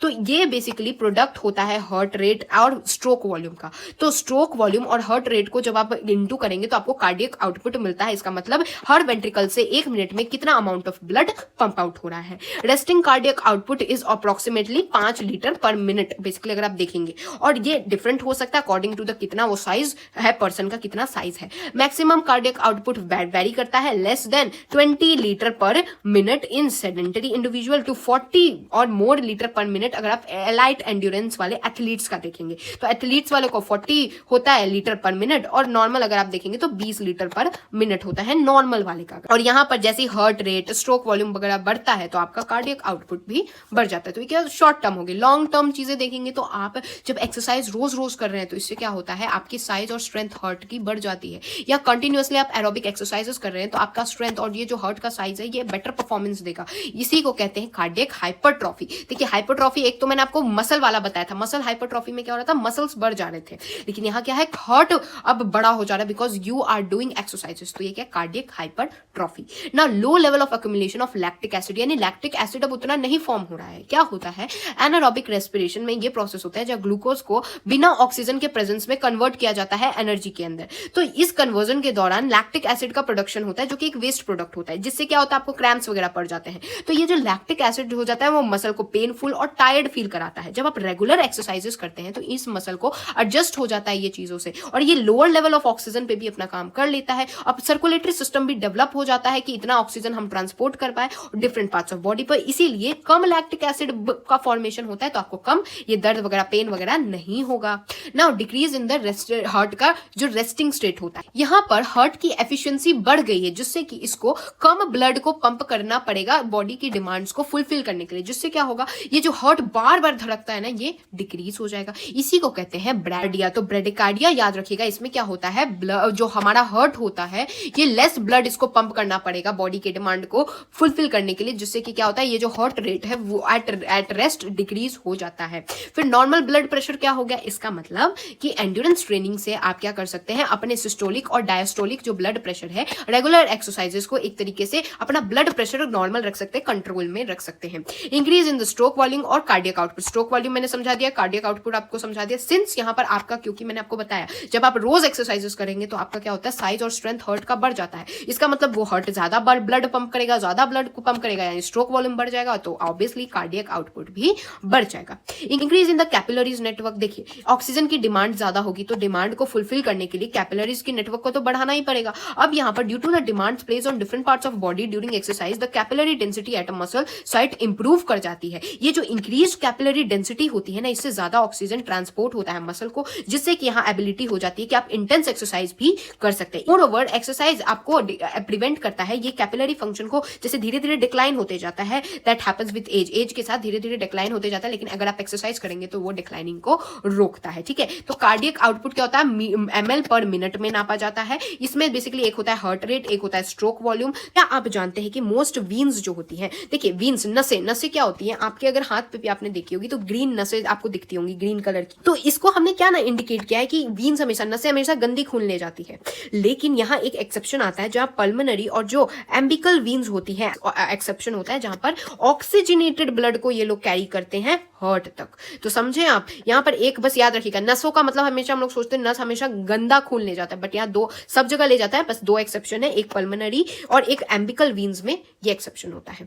अब जानेंगे हम लोग एक्सरसाइज करने से रेस्पिरेटरी सिस्टम पे क्या होता है, एक short term effect, long term effect. Short term देखिएगा तो आपको सांस जल्दी जल्दी लेंगे ऐसा, टाइडल वॉल्यूम बढ़ जाएगा, rate of exchange of gas भी बढ़ जाएगा। और लॉन्ग टर्म इफेक्ट क्या होगा, आपका जो एफिशिएंसी है रेस्पिरेटरी मसल का वो बढ़ जाएगा, लंग का वॉल्यूम इंक्रीज हो जाएगा और पल्मोनरी डिफ्यूजन का रेट इंक्रीज हो जाएगा, रेसिडुअल वॉल्यूम इंक्रीज हो जाएगा। इसको अभी हम लोग डिटेल में पढ़ेंगे, डोंट वरी। सबसे पहले शॉर्ट टर्म इफेक्ट जानते हैं, रेस्पिरेटरी रेट बढ़ जाएगा, यानी कि हमारा बॉडी ज्यादा ऑक्सीजन चाहिए होता है एक्सरसाइज के दौरान, और इसी जो ऑक्सीजन ज्यादा चाहिए इसी को करने के लिए ब्रीदिंग रेट बढ़ा देते हैं, जल्दी जल्दी सांस लेते हैं। यहाँ पर बेसिकली नॉर्मल रेस्पिरेशन रेट एक अडल्ट के लिए कितना होता है, 12 से 20 ब्रीथ्स पर मिनट 12 से 20 बार आप सांस लेते हैं, बट जब आप एक्सरसाइज करते हैं तो ये 40 ब्रीथ्स पर मिनट तक चली जाती है। फिर टाइडल वॉल्यूम क्या होता है, टाइडल वॉल्यूम का मतलब होता है कितना अमाउंट ऑफ एयर आप अंदर ले रहे हैं इनहेल और कितना बाहर छोड़ रहे हैं एक ब्रीथ में, इसी को कहते हैं टाइडल वॉल्यूम। तो टाइडल वॉल्यूम भी बढ़ जाता है जैसे आप एक्सरसाइज करेंगे, क्योंकि ज्यादा ऑक्सीजन लेना रहता है और ज्यादा कार्बन डाइऑक्साइड को रिमूव करना रहता है हमारी बॉडी से। फिर rate of exchange of gas बढ़ जाता है, ऑब्वियसली अगर टाइडल वॉल्यूम बढ़ रहा है तो यहाँ rate of exchange of gas obviously बढ़ ही जाता है। फिर अगर लॉन्ग टर्म इफेक्ट देखेंगे रेस्पिरेटरी सिस्टम पे क्या पड़ता है, या increase efficiency of respiratory muscles बढ़ जाते हैं। क्यों, क्योंकि आप रेगुलर एक्सरसाइजेस कर रहे हैं तो आपका रेस्पिरेटरी मसल का है वो स्ट्रेंथ बढ़ गया, आपका इनहेलेशन और एक्सहेलेशन ऑफ फ्लुएंट हो गया, आप अच्छे से सांस ले पा रहे हैं। दिस हेल्प्स कि आपको जो ऑक्सीजन डिमांड चाहिए वो फुलफिल हो जाती है। Increase in the lung volume, continuous exercise से लॉन्ग ड्यूरेशन से आप क्या हो सकती है, आपकी कैपेसिटी और जो वॉल्यूम ऑफ लंग्स है ये बढ़ जाती है, वाइटल कैपेसिटी इंक्रीज हो जाती है ऑलमोस्ट 100% से age compare to normal individual. ठीक है, अगर क्या होता है, या इंक्रीज हो जाती है पल्मोनरी डिफ्यूजन। पल्मोनरी डिफ्यूजन का मतलब होता है कितनी कैपेसिटी ऑफ लंग है जिससे ऑक्सीजन को और कार्बन डाइऑक्साइड को इन एंड आउट ब्लड में पास किया जाए। रेगुलर सब मार्जिनल एक्सरसाइज ट्रेनिंग से क्या होता है, स्कोप होता है जिससे कि ये एक्सचेंज इंक्रीज हो पाए गैस का। और ये प्रोसेस जो साइज होता है ना, इस प्रोसेस के दौरान अल्वियोलाई की भी साइज बढ़ जाती है, तो पल्मोनरी डिफ्यूजन भी ऑब्वियसली बढ़ जाती है। फिर increase in the residual volume. Residual volume का मतलब होता है कि कितना अमाउंट ऑफ एयर आपके लंग्स में रहता है फोर्सफुल एक्सपिरेशन के बाद में। आप कितना भी सांस बाहर छोड़ने की कोशिश कर लें, एक फोर्सफुल एक्सपिरेशन के बाद थोड़ा सा वहां पर रेसिडुअल वॉल्यूम बचा रहता है आपके लंग्स के अंदर। ये रेसिडुअल वॉल्यूम बढ़ जाता है जब आप रेगुलरली एक्सरसाइज करते हैं, जिससे रेसिडुअल वॉल्यूम यहाँ पर एक्सचेंज ऑफ गैसेज एक नॉर्मल लिमिट पे हो पाए। तो ये होगी लॉन्ग टर्म इफेक्ट। अब क्या आप जानते हैं यूनिवर्सल डोनर्स क्या होते हैं, ओ नेगेटिव वाले यूनिवर्सल डोनर्स होते हैं। क्यों, because O negative basically used to be transfusion of कोई भी ब्लड ग्रुप हो, ओ नेगेटिव वाले ब्लड ग्रुप डोनेट कर सकते हैं। ओ नेगेटिव एक होता है, ओ पॉजिटिव होता है, यही दोनों हाई डिमांड में किया गया है। ओनली 7% जो पॉपुलेशन होती है ना उन्हीं में ओ नेगेटिव पाई जाती है। हाउएवर ये जो ओ नेगेटिव ब्लड है ना, ये हाईएस्ट बिकॉज यहाँ पर मोस्ट ड्यूरिंग इमरजेंसीज के दौरान जब ब्लड लॉस होता है तो बहुत कम लोगों को ओ नेगेटिव रहता है, और अगर कोई पेशेंट ओ नेगेटिव वाला है तो ब्लड बहुत मुश्किल से मिलता है। ये यहाँ पर नीड फॉर ओ पॉजिटिव भी हाई होता है because most frequently blood type 7% ही यहाँ पर पाई जाती है, तो ओ वाले नेगेटिव ब्लड ग्रुप में बताया गया बेसिकली। अब हम जानेंगे क्या होती है फिजियोलॉजिकल चेंजेस एजिंग के कारण, यानी कि जैसे जैसे एज बढ़ते जाती है क्या क्या चेंजेस आ जाती है फिजियोलॉजी में, हम जानेंगे। एजिंग क्या होता है, आपकी एज बढ़ रही है, इनएविटेबल है और एक्सट्रीमली कॉम्प्लेक्स मल्टीफैक्टोरियल प्रोसेस है। आप इसे कुछ भी कर ले नहीं रोक सकते और ये बहुत ही कॉम्प्लेक्स चीज होती है। ये क्या होता है, प्रोग्रेसिव डीजेनरेशन होते रहता है ऑर्गन सिस्टम का और टिश्यू का, और एक दिन आप मर जाएंगे। This is the ultimate truth of life. It is largely determined by genetics, genetics से भी, और आप कौन से इन्वायरमेंटल फैक्टर में रह रहे हैं उस पर भी डिपेंड करता है। आप कैसी डाइट ले रहे हैं, एक्सरसाइज कर रहे हैं, कैसे आप कौन से माइक्रो ऑर्गेनिज्म से एक्सपोज रहे, कितने पॉल्यूटेंट से एक्सपोज रहे, उस पर भी डिपेंड करता है। एजिंग के कारण क्या क्या होता है फंक्शंस, यहाँ आप देख सकते हैं बॉडी कॉम्पोजिशन में चेंजेस आते हैं, पल्मोनरी फंक्शन में चेंजेस आते हैं, एंडोक्राइन चेंजेस, बोन मास में, कार्डियोवैस्कुलर फंक्शन में, न्यूरल फंक्शन में और मस्कुलर स्ट्रेंथ में चेंजेस आते हैं। सबको अभी हम पढ़ने वाले। सबसे पहले बात करते हैं बॉडी कॉम्पोजिशन की। तो फिजिकल फिटनेस में बॉडी कॉम्पोजिशन यूज होता है डिस्क्राइब करने के लिए कि कितना फैट, बोन, ब्लड, वाटर और मसल एक ह्यूमन बॉडी के प्रेजेंट है। लेकिन 60 साल के बाद ये जो बॉडी मास होता है ना, वो बहुत कम होते जाता है। डिस्पाइट अगर आप कितना भी मोटा आप कर ले, लेकिन आपका फैट, बोन, वाटर, जो मसल आपके बॉडी के अंदर होती है ना, बूढ़े लोगों में आप देखेंगे बॉडी कॉम्पोजिशन कम होते जाता है, बिल्कुल दुबले पतले से हो जाते हैं। यहाँ क्या होता है, बोन मास की बात की जाए तो यहाँ बोन मास का मतलब क्या होता है, ये amount of minerals, mostly calcium और जो फॉस्फोरस होता है बोन में प्रेजेंट होता है। ये कितना प्रेजेंट है उसी को कहते हैं बोन का क्या मास है, बोन मास कितना। अब यहाँ पर आती है फिनोमेना ऑस्टियोपोरोसिस। ऑस्टियोपोरोसिस एक ऐसी चीज है जहां पर मेजर प्रॉब्लम होती है एजिंग के साथ। जैसे जैसे समय बढ़ता जाता है, इंसान बूढ़ा होते जाता है, उनको ऑस्टियोपोरोसिस वाली प्रॉब्लम आती है। मोस्टली आप देखेंगे तो वुमेन में आती है पोस्ट मेनोपॉजल, मेनोपॉज यानी जब पीरियड्स बंद हो जाते हैं ना, उसके बाद वुमेन्स में आपको ये देखने को हड्डियों वगैरह की प्रॉब्लम आती है। इस कंडीशन में क्या होता है, लॉस ऑफ बोन मास में कमी होने लगती है एजिंग के कारण, जिससे क्या हो जाता है, ये पोरस हनी कोम लाइक स्ट्रक्चर बनने लगता है। बोन जो होती है उसकी डेंसिटी कम होने लगी है, जिससे क्या फ्रैक्चर्स वगैरह के चांसेस ज्यादा हो जाते हैं। बोन मास को डिक्रीज कितना हो जाता है, 30 से 50% person older than age of 60 से जैसे ही ज्यादा होते हैं तो 30 से 50% ये बोन मास घट जाता है। क्या आप जानते हैं कि सबसे ओल्डेस्ट वुमेन जो अर्थ पर रही हैं वो थी जेनी कैलमेंटा, जो कि फ्रांस की थी, जो बॉर्न हुई थी 21 फरवरी 1875 में और मरी थी 4 अगस्त 1997 में, यानी 122 साल जी थी, और 122 साल और 164 दिन। ये ओल्डेस्ट मैन की अगर बात की जाए तो ओल्डेस्ट मैन जो रहे थे वो थे जिरोएमोन किमुरा थे, और ये जापान के थे, जो कि बॉर्न हुए थे 19 अप्रैल 1897 में और डाई हुए थे 12 जून 2013 में, जो कि 116 साल जिए थे, 116 साल 54 दिन जिए। तो ये है कुछ डू यू नो फैक्ट्स। अब बात करते हैं मसल स्ट्रेंथ की। तो जैसे जैसे एज बढ़ते जाता है मसल स्ट्रेंथ क्या होगी, मसल स्ट्रेंथ का मतलब क्या है, मसल स्ट्रेंथ का मतलब है आप में कितनी शक्ति है, मैक्सिमम फोर्स है कि मसल और मसल ग्रुप को बेसिकली जनरेट कर पाए। तो यहाँ मेन और वुमेन जैसे ही वो अपने highest strength level, basically age जो 20 से 40 वाले लोग होते हैं उनमें सबसे ज्यादा मसल स्ट्रेंथ मिलता है। फिर यहाँ पर क्या होता है, जैसे जैसे वो बूढ़े हो जाते हैं स्लोली ये रैपिडली मिडिल एज आते आते कम होते जाता है, डिक्लाइन होते जाता है। जो स्ट्रेंथ लॉस होता है ना, ये वुमेन में पहले शुरू हो जाता है मेन से। ये 40 to 50% रिडक्शन हो जाता है मसल मास का, मसल फाइबर्स, और जिससे कि उनकी स्ट्रेंथ कम हो जाती है। इवन अमोंग अगर आप हेल्दी फिजिकली एक्टिव मेन या वुमेन में भी देखेंगे फिर भी यही फिनोमेना होता है। न्यूरल फंक्शन की बात की जाए तो नियरली 40% डिक्लाइन आपको देखने को मिलता है यहाँ स्पाइनल कॉर्ड के एक्सॉन्स, और 10% डिक्लाइन मिलता है नर्वल कंडक्शन, वेलोसिटी वगैरह, रिफ्लेक्सेस वगैरह में जैसे जैसे एज बढ़ते जाती है on central nervous system functioning. ये changes are likely to contribute करने में age related reduction neuromuscular performance में। एजिंग से क्या होता है, बेसिकली डिटेक्ट नहीं कर पाते stimulus and processes of information to produce the response, अच्छे से रिस्पॉन्स भी नहीं कर पाते हैं। ये क्या होता है, न्यूरल फंक्शन खराब होते जाता है। एंडोक्राइन चेंजेस आते रहते हैं। एंडोक्राइन चेंजेस मतलब इसमें क्या होता है, होस्ट ऑर्गन ग्लैंड होते हैं, ये minute quantities of chemical messenger जिनको हार्मोन्स कहते हैं ना, इनको टारगेट ऑर्गन्स तक पहुंचाते हैं हार्मोन्स का। नाउ अप्रोक्सीमेटली अगर आप देखेंगे 40% जो इंडिविजुअल होते हैं जिनका एज 65 से 75 के बीच में होता है, और 50% जो कि ओल्डर होते हैं इस एज से 80 से ज्यादा साल वाले जो 50% लोग होते हैं ना, वो क्या होते हैं, टाइप 2 डायबिटीज हो जाती है, थायराइड डिसफंक्शन हो जाता है। Primarily from the lowered pituitary gland release होता है थायराइड स्टिमुलेटिंग हार्मोन थायरोट्रोफिन, और ये रिड्यूस आउटपुट ऑफ थायरोक्सिन। ये कॉमन होता है एल्डरली लोगों में, आप देखेंगे ये directly affects metabolic function including decrease in glucose metabolism and protein synthesis. Growth hormone जो होता है वो धीरे धीरे कम होते जाता है एजिंग के साथ, और ये कंडीशन को क्या बोलते हैं, सोमाटोपॉज। तो सोमाटोपॉज क्या होता है, ये वो सिचुएशन होता है जहां पर धीरे धीरे ये जो ग्रोथ हार्मोन ग्रोथ रुक जाती है, कम हो जाती है। नाउ पल्मोनरी फंक्शन क्या होता है, पल्मोनरी फंक्शन में क्या चेंजेस आता है, mechanical constraints on the pulmonary system progress with aging to cause deterioration in static and dynamic lung function. Also pulmonary ventilation होता है, gas exchange kinetics during transition from rest to sub maximum exercise slow होते जाती है धीरे धीरे जैसे जैसे as होती जाती है। कार्डियोवैस्कुलर अगर आप फंक्शन की बात की जाएंगे तो कार्डियोवैस्कुलर फंक्शन और जो एरोबिक कैपेसिटी हो जाती है ये एज रिलेटेड इफेक्ट से एस्केप नहीं करती, ये भी प्रॉब्लम आती है कार्डियोवैस्कुलर वाला, बिकॉज यहाँ पर लोअर मैक्सिमम हार्ट रेट हो जाता है और मैक्सिमम हो जाता है कार्डियक आउटपुट टिपिकली इंक्रीज हो जाता है एज के दौरान। ट्रेन्ड या अनट्रेन्ड मेन या एब्डोमेन, आप कुछ भी देख लीजिए, यहाँ रिड्यूस हो जाती है peripheral blood flow capacity, muscle mass कम होते जाती है। Now at this point we have completed most of the part. Now अब हम शुरू करेंगे क्या क्या होती है sports injuries. Now sports injuries हम शुरू करने वाले हैं, बहुत ही आसान सा टॉपिक है। स्पोर्ट्स में क्या क्या इंजरीज हो सकती है वो तो आप लोगों ने एक्सपीरियंस भी कर रखा होगा, इसलिए तो कोई दिक्कत होगी ही नहीं आपको। देखिए इंजरीज का मतलब क्या है, इंजरी का मतलब होता है चोट लग जाना। यहाँ स्पोर्ट्स के पार्टिसिपेशन या कोई भी एक्सरसाइज अगर आप करते हैं तो आपको कभी कभी आपको पेनफुल एक्सपीरियंस से भी गुजरना पड़ सकता है, that will be in the form of injuries, यानी चोट लग गई है। इंजरी क्यों हो सकती है, या तो आपने इनकरेक्टली मूवमेंट किया है, किसी से आप टकरा गए, कोलाइड हो गए हैं किसी इक्विपमेंट से, या फिर एग्रेसिव स्पोर्ट्स एक्शन जैसे डाइविंग हो गया, स्लाइडिंग हो गया, ओवर ट्रेनिंग हो गया, या जो कंडीशनिंग है उसका लैक ऑफ कंडीशनिंग हो गया, तो इस सबसे आपको चोट लग सकती है।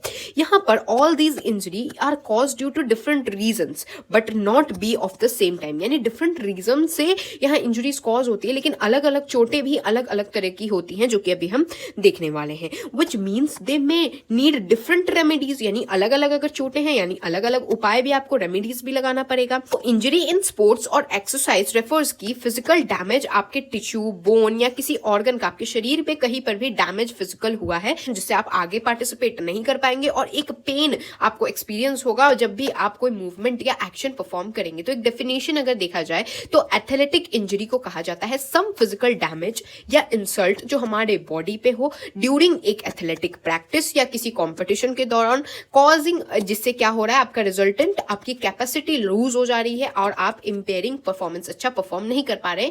मॉरिस ने 1984 में ये डेफिनेशन इंजरी के बारे में दिया है।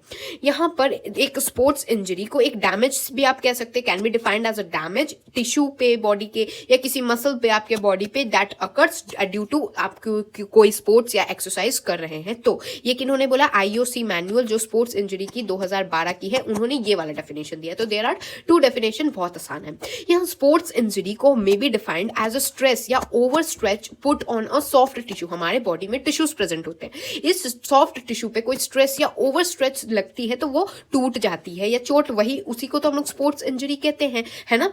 यहाँ पर आपको पेन होगी और आप आगे परफॉर्म नहीं कर पाएंगे, कट लग गया, टीयर लग गया, या ओवर स्ट्रेचिंग हो गई टिश्यू की, बोन टूट गया, डिसलोकेट हो जाना जॉइंट्स को, ये सारे कुछ कॉमन इंजरीज होते हैं स्पोर्ट्स की, जो कि अभी हम पढ़ने भी वाले हैं। अब हम जानेंगे क्या होता है क्लासिफिकेशन स्पोर्ट्स इंजरीज का, बिकॉज इंजरीज अलग अलग तरह की होती हैं। सबसे पहले यहाँ अकॉर्डिंग टू क्या कॉज है इंजरी का, यानी किससे हुई है उस पर डिपेंड करती है। तो सबसे पहले आता है डायरेक्ट इंजरी। डायरेक्ट इंजरी में किसी एक्सटर्नल फोर्स के कारण इंजरी हुई है at a point of contact, यानी बाहर से किसी ने एक्सटर्नल फोर्स लगाया, जहां फोर्स लगा जिस पॉइंट पे लगा वहां आपको इंजरी हो गई। नाउ इनडायरेक्ट इंजरी क्या हो गई, इसका मतलब है एथलीट डैमेज कर ले रहा है अपना सॉफ्ट टिश्यू जैसे लिगामेंट्स, टेंडन्स, जो मसल्स होती है बॉडी के अंदर, थ्रू इंटरनल या एक्सटर्नल फोर्स के कारण अंदरूनी कहीं डैमेज, सॉफ्ट टिश्यूज का डैमेज, लिगामेंट्स, टेंडन्स और मसल्स का डैमेज हो रहा है। सॉफ्ट टिश्यूज इंजरी कहां होगी, यहां पर स्किन के मसल्स हो गए, लिगामेंट्स, क्या सॉफ्ट जगह है तो वो क्या हो जाएगी, सॉफ्ट टिश्यूज इंजरी हो गई। हार्ड टिश्यू यानी कि जहां पर बोन्स और कार्टिलेज में कहीं पर इंजरी हो गई तो उनको हार्ड टिश्यू कह देंगे। ओवर यूज इंजरी यहाँ पर क्या होता है, यहाँ पर कॉन्टिन्यूअस और रिपीटेटिव स्ट्रेस के कारण या कोई इनकरेक्ट टेक्निक के कारण, गलत तरीके से आप चीजों को कर रहे हैं या किसी इक्विपमेंट के कारण, इससे क्या हो रहा है, कंटिन्यूअस और रिपीटेटिव स्ट्रेस लग रहा है आपकी बॉडी पे, और जहां स्ट्रेस लग रहा है वहां क्या हो जाती है, ओवर यूज इंजरी हो जाती है। Now what are the types of sports injury, हम जानते हैं। सबसे पहले क्या होता है, एक होता है micro trauma and macro trauma, एक होता है एक्यूट एंड क्रोनिक, एक होता है माइनर, मॉडरेट या सीरियस होता है, एक होता है माइनर एंड मेजर, एक होता है सॉफ्ट टिश्यू और एक होता है हार्ड टिश्यू इंजरी। यहाँ देखिए इंजरीज और इनके क्या टाइप्स है अभी हम पढ़ने वाले। सबसे पहले बात करते हैं स्किन इंजरी की। स्किन में क्या क्या हो सकता है, आप खुद दिमाग लगाइएगा आपको आ जाएगा। सबसे पहले इंजरी बेसिकली एब्रेशन। एब्रेशन क्या है, यहाँ पर इंजरी जहां पर आप किसी रफ सरफेस पे गिर गए या फर्म सरफेस पे गिर गए, जैसे बचपन में कभी सड़क पे चलते चलते बच्चा गिर जाता है तो उसमें जो चोट लगती है वो क्या है, एब्रेशन है। लैसरेशन क्या हो गया, स्किन टूट गई, स्किन का टीयर हो गया तो क्या हो गया, लैसरेशन हो गया। नाउ इंसिजन का मतलब क्या हो गया, कट्स हो गया, किसी शार्प एजी ऑब्जेक्ट के कारण जो कट हुआ। देखिए एब्रेशन में आप किसी रफ चीज पे गिर गए हैं, लैक्रेशन में आपके स्किन पे टीयर लग रही है, इंसिजन में जहां इंसिजर, सीजर यानी कट, यानी यहां आपके शार्प एज के कारण ही कट लगी, यानी किसी शार्प एज से आपको कट लग गई है। पंचर वुंड क्या हो गया, पंचर वुंड होता है जहां पर पियर्सिंग, किसी शार्प या पॉइंटेड ऑब्जेक्ट से, पंचर आपके टायर पे कैसे लगता है, होल हो गया, यानी किसी शार्प ऑब्जेक्ट, कई स्टेपलर आपके हाथ में घुस गया, वो सब होता है पंचर वुंड। ओके, एवोल्यूशन क्या हो गया? एवोल्यूशन जहां पर tearing away of a part of a skin, यानी जो स्किन था, यहां देखिए लैसरेशन में क्या था, स्किन टूट गई थी, टीयर हो गई थी। यहाँ एवोल्यूशन में क्या है, वो जो टीयर है वो निकल गया पूरा, तो ये क्या है, एवोल्यूशन हो गया। नाउ अब देखिए सॉफ्ट टिश्यूज इंजरी क्या होती है। टिश्यू में कोई इंजरीज है तो यहाँ सबसे पहले आता है कॉन्ट्यूशन। कॉन्ट्यूशन में क्या होता है, ब्रूइज हो जाना। जैसे कभी कभी मम्मियों से मार खाया होगा अगर आपने, तो आपके ना हाथ पे नीले नीले दाग पड़ जाते हैं, तो ये क्या ब्रूइज हो गया है, direct blow to some parts of the body में। जैसे कि आपने knee of a player knock against the thigh of another person, जैसे किसी के नी ने किसी और की थाई पे, एक प्लेयर दो खेल रहे हैं आपस में टकरा गए तो किसी का नी किसी के थाई पे लग गया, तो वही, या फिर मम्मी वाला एग्जांपल, आपके जो नीले नीले दाग पड़ जाते थे तो वो क्या है, कॉन्ट्यूशन है। स्प्रेन क्या हो गया, injury of ligaments of joints, जिससे कि बेसिकली क्या होता है ना, violent over stretching of ligaments in a joint और the movement of a joint in abnormal direction में अगर हो जाता है तो स्प्रेन लग जाता है। इट इज कैरेक्टराइज्ड किस तरीके से हम लोग करते हैं, पेन हो गया, टेंडरनेस हो गया, स्वेलिंग उस जगह पे हो जाती है, तो ये क्या हो जाता है, स्प्रेन हो गया है। ओके, नाउ स्ट्रेन क्या हो जाता है, स्ट्रेन का मतलब होता है मसल या टेंडन में इंजरी हो गई है। यहाँ बेसिकली 3 तरीके के स्ट्रेन होते हैं, माइल्ड, मॉडरेट और सीवियर। यानी माइल्ड मतलब थोड़ा बहुत है, मॉडरेट मतलब normal normal, and then severe मतलब बहुत ही ज्यादा स्ट्रेन हो गया, इंजरी हो गई है मसल या टेंडन में। नाउ अगर जॉइंट इंजरी की बात की जाएगी तो जॉइंट इंजरी जो होती है वेरी कॉमन, स्पोर्ट्स में सबसे ज्यादा जॉइंट इंजरी देखने को मिलती है। यहाँ क्या होता है, जॉइंट का डिसलोकेशन हो जाता है। क्या है, जॉइंट को कुछ मान लीजिए इस तरीके से हमारे बोन्स दो जुड़े हुए हैं, ठीक है, बोन्स को ऐसे जुड़े होना चाहिए, ये वाला अगर चीज निकल के इधर आ गई तो ये क्या हो गया, डिसलोकेट हो गया, जहां होना चाहिए वहां नहीं है, अपने लोकेशन से भटक गया। डिसलोकेशन का मतलब है डिस्प्लेसमेंट हो गया कॉन्टिजिनस सरफेस का। क्या होता है, it is caused by external force, यानी बाहर से कोई फोर्स लगा उससे हुआ। यहाँ पर जब फोर्सेस जॉइंट्स यहाँ पर मूव बियॉन्ड द लिमिट इसके कारण हो जाते हैं, यानी फोर्स लगा है बियॉन्ड द लिमिट मूवमेंट हो गई, तो यहाँ पर अब नॉर्मल डायरेक्शन में मूवमेंट के कारण डिसलोकेशन वाली प्रॉब्लम आती है। बोन इंजरी क्या हो गया, फ्रैक्चर्स हो गया। फ्रैक्चर का मतलब किसी तरीके से बोन टूट गया है आपका। फ्रैक्चर कैन बी ओपन या कंपाउंड फ्रैक्चर हो सकता है, या फिर क्लोज्ड या सिंपल फ्रैक्चर भी हो सकता है। सिवियरिटी, कितना सीवियर है कोई फ्रैक्चर, ये वेरी करता है कि माइल्ड क्रैक आया है बोन पे, या फिर सीवियर ही बोन ही टूट गया है, पीसेस में हो गया है, जैसे आप इस फोटो में देख सकते हैं वैसे हो गया, तो ये क्या है, बोन इंजरीज के एग्जांपल्स होते हैं। सबसे अभी तक जितना भी हमने पढ़ा, अभी हम सबको डिटेल में पढ़ेंगे, तो अगर आपको इतना में भी कोई कंफ्यूजन आ रही है, आपको समझ नहीं आ रहा है, तो अगेन हम फिर से रिपीट करने वाले हैं, तो डोंट वरी। सबसे पहले हम शुरू करने वाले हैं सॉफ्ट टिश्यूज इंजरी के साथ। तो मैंने आपको बताया ना, सॉफ्ट टिश्यू इंजरी में क्या होगा, मसल, लिगामेंट्स या टेंडन का किसी तरीके से डैमेज हो जाना। इसमें क्या क्या है, एब्रेशन हो गया, कॉन्ट्यूजन हो गया, लैसरेशन हो गया, स्ट्रेन, स्प्रेन और इंसिजन हो गया। चलिए सबसे पहले जानते हैं एब्रेशन। एब्रेशन मैंने जैसे बताया, यहाँ पर क्या होता है, मूविंग की कोई चीज मूविंग रफ सरफेस में, जैसे बच्चे जब गिर जाते हैं रोड वगैरह पे, जो कि रफ सरफेस होता है, जिससे क्या होता है, ग्राइंडिंग हो जाती है और रबिंग होती है फ्रिक्शन के कारण। इस तरीके से आप जैसा फोटो में देख सकते हैं ऐसा होता है, जहां पर अपर जो सुपरफिशियल लेवल होता है, ये लेयर होता है हमारे स्किन का एपिडर्मिस, वो हो जाती है, छिल जाती है, छिलने को ही कह रहा है ये एब्रेशन। तो ट्रीटमेंट क्या है, यहाँ जो आपको ये पार्ट है इसको अच्छे से क्लीन कर दीजिए। Stop bleeding at the earliest by, आप बैंडेज लगा के जितना ये ब्लीडिंग अगर हो रहा है तो स्टॉप करिए। एंटी टेटनस इंजेक्शन लगा लीजिए, ये जरूरी होता है, टेटनस लगाना जरूरी होता है। अब कॉन्ट्यूजन की बात की जाए तो contusion is a type of haematoma. तो हेमाटोमा क्या है, इसका मतलब है collection of blood outside of the vessel. देखिए वेसल के बाहर खून जमने लगा है, तो ये क्या कहलाता है, this is known as contusion. ये कब होता है, when a part of a body is struck by enough force, जिससे कि जो अंदर का आपका मसल फाइबर्स और जो कनेक्टिव टिश्यू होता है वो विदाउट ब्रेकिंग द स्किन एक तरीके से कॉन्ट्यूजन हो जाता है, यानी जहां खून होना चाहिए खून जम गया है, ये नील पड़ जाते हैं। पता नहीं जंजी बच्चों को पता होगा भी नहीं कि मम्मियां मारती भी हैं, बट हाँ हमने जब खाई थी तो मार तो इस तरीके से खून कभी कभी जम भी जाते थे। यहाँ पर क्या होता है, कोलिजन ऑफ अ प्लेयर, अगर किसी प्लेयर से कोई टकरा जाता है या किसी इक्विपमेंट से कोई प्लेयर टकरा जाता है तो, या फिर हैवी फॉल हो जाता है, उसके कारण ये हो जाता है। प्रिवेंशन कैसे होगा, सेफ्टी गियर पहनिए जब आप खेल रहे हैं, हेलमेट, एनल गार्ड्स वगैरह जरूरी होते हैं। This is for boys not for girls, okay. Now ये सब पहनना जरूरी होता है। ट्रीटमेंट क्या है, non steroidal anti inflammatory drugs यानी मेडिसिन बेसिकली बात करें। लैसरेशन में क्या हो गया, इरेगुलर टीयर, जैसे वॉन्ड्स, टीयर्स लग जाते हैं। ब्लंट ट्रॉमा बाई सम, किसी ब्लंट सर्फेस से हो गया है, तो इसका क्या बोलते हैं, लैसरेशन बोलते हैं। कॉज क्या होता है, मोस्टली यहाँ लैसरेशन जो होता है यहाँ पर स्किन किसी एडजेसेंट सर्फेस से हिट हो गया है, या फिर ऑब्जेक्ट जो स्किन को हिट कर रहा है ना, बहुत फोर्स से हिट कर रहा है। प्रिवेंशन क्या है, यहाँ पर पर्सनल इक्विपमेंट प्रॉपर आप यूज करेगा, आई प्रोटेक्शन वगैरह जरूरी होता है इस सबको बचने के लिए। ट्रीटमेंट क्या है, क्लीन कर लीजिए जो इफेक्टेड पार्ट है, और जब तक जितनी जल्दी हो सकते हैं ब्लीडिंग को बैंडेज से रोक दीजिए। स्ट्रेन क्या है, स्ट्रेन एक इंजरी होती है मसल को which are attached to the bones, जो बोन्स से जो मसल्स अटैच होते हैं उनमें किसी तरीके से इंजरी होगी तो उसको क्या बोलते हैं, स्ट्रेन बोलते हैं। स्ट्रेन वो इंजरी होती है आइदर मसल पे या फिर टेंडन्स। जनरली क्या होता है, ओवर यूज या फोर्स या स्ट्रेचिंग के कारण होता है, डिपेंडिंग ऑन कितनी सिवियरिटी है इंजरी की और स्ट्रेन को ना हम लोग सिंपल ओवरस्ट्रेच ऑफ द मसल या टेंडन भी कह सकते हैं, और ये भी कह सकते हैं ये एक पार्शियल या कंप्लीट टीयर टूट जाना भी होता है। स्ट्रेन जो हो सकता है वो एक्यूट भी हो सकता है, क्रॉनिक सॉफ्ट टिश्यू इंजरी भी हो सकता है। ये क्या हो सकता है, ट्विस्ट, पुल, टीयर वगैरह के कारण होता है। कॉज क्या है स्ट्रेन का, आप ये देखिए स्ट्रेन क्या है, ये टीयर हो गया है, ये क्या स्ट्रेन के कारण, फोर्स के कारण टीयर हो गया। कॉज क्या है, सडनली आपने अचानक से हो गया है, ये क्या हो जाता है, एक्यूट हो जाता है। वही अगर स्लोली ओवर टाइम होता है तो इसको क्रोनिक स्ट्रेन कहते हैं। कॉजेस क्या हो गया, हैवी वेट लिफ्टिंग वगैरह, अगर रनिंग हो गया, जंपिंग, थ्रोइंग वगैरह के कारण ये हो जाता है। प्रिवेंशन कैसे करेंगे, रेगुलर स्ट्रेचिंग वगैरह करके, स्ट्रेचनिंग एक्सरसाइजेस, वार्म अप वगैरह होता है ना, वो शुरुआत में करने से ये सब चीजें, बिल्कुल अचानक से आपने वेट लिफ्ट कर लिया तो ये फटने वाली सिचुएशन तो आ ही जाती है। एंड यहाँ ट्रीटमेंट क्या होगा, इसमें आपको आइस पैक्स लगाना पड़ेगा, मेंटेनिंग यहाँ स्ट्रेन मसल्स को एक स्ट्रेच पोजीशन में रखना पड़ेगा। और ये बहुत इंपॉर्टेंट चीज आती है राइस मेथड। राइस मेथड में आर का फुल फॉर्म है रेस्ट, आई का फुल फॉर्म है आइस, सी का फुल फॉर्म है कंप्रेशन और ई का फुल फॉर्म है एलिवेशन। एलिवेशन यानी जहां चोट लगी उसको थोड़ा सा एलिवेट कर देना हो गया। रेस्ट लीजिए, आइस लगाइए, कंप्रेस करिए और एलिवेट करिए जहां चोट लगी है। वही स्प्रेन के लिए भी यहाँ राइस ही मेथड यूज होगा। स्प्रेन में क्या होता है, स्प्रेन होता है बेसिकली स्ट्रेचिंग या tearing of ligaments, fibrous tissue that connects bones या जॉइंट्स। यहाँ बोन्स और जॉइंट्स का